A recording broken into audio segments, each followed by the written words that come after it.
ഇനി പത്തനംതിട്ടയിലേക്കാണ്. അവിടെ സർക്കാർ നഴ്സിംഗ് കോളേജിൽ അധികൃതർ അടിസ്ഥാന സൗകര്യങ്ങൾ ഒരുക്കാത്തതിൽ പ്രതിഷേധിച്ച് സമരത്തിനൊരുങ്ങുകയാണ് നഴ്സിംഗ് വിദ്യാർത്ഥികൾ. ഹോസ്റ്റൽ സൗകര്യമില്ലാത്തതിനാൽ അധിക സാമ്പത്തിക ബാധ്യത മൂലം പട്ടികവർഗ വിഭാഗത്തിൽപ്പെട്ട നഴ്സിംഗ് വിദ്യാർത്ഥിക്ക് പഠനം ഉപേക്ഷിക്കേണ്ടി വന്നു.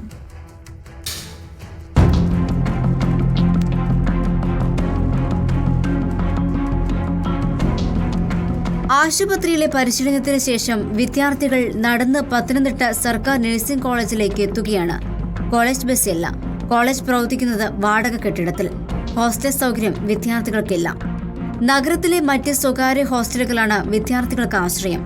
അടുത്തിടെ 1500 രൂപയോളം ഹോസ്റ്റൽ ഫീസിൽ വർധനവ് വന്നു.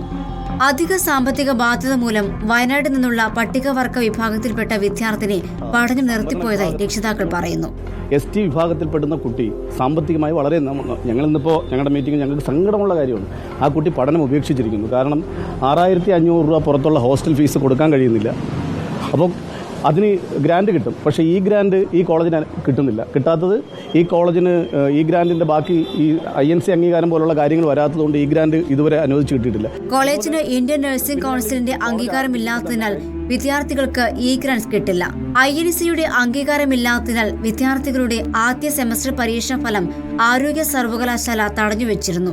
ആരോഗ്യമന്ത്രിയുടെ ഓഫീസിൽ പോയി പരാതി പറഞ്ഞിട്ടും തുടർ നടപടി ഉണ്ടായില്ലെന്നും രക്ഷിതാക്കൾ പറയുന്നു.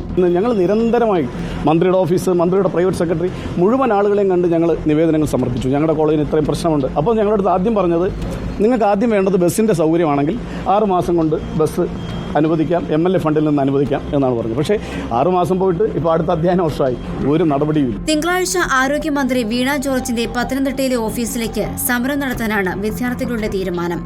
60 വിദ്യാർത്ഥികളാണ് പത്തനംതിട്ട സർക്കാർ നഴ്സിംഗ് കോളേജിൽ പഠനം നടത്തുന്നത്. റിപ്പോർട്ടർ, പത്തനംതിട്ട.